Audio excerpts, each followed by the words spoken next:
2021 Toyota Camry. I'm going to show you how to remove these gaskets with my young assistant, Riley Benton. So what he's doing is he used the rounded pick right here to open up that door, and that's going to expose the number 2 Phillips head.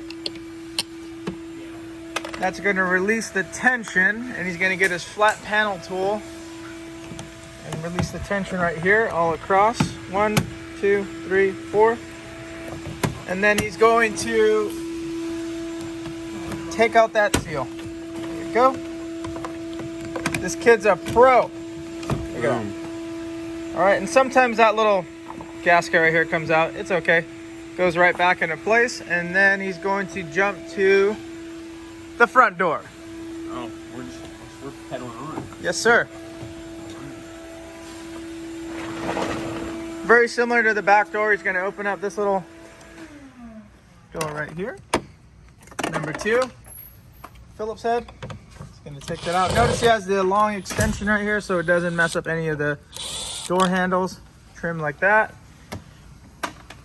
And very similar to the back door.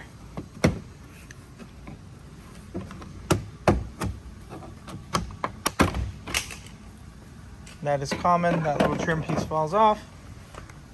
Just be careful not to run it over. Put it in a safe spot. There you go. Boom. Ready for bottom loading. Good job, my friend. Yes, sir.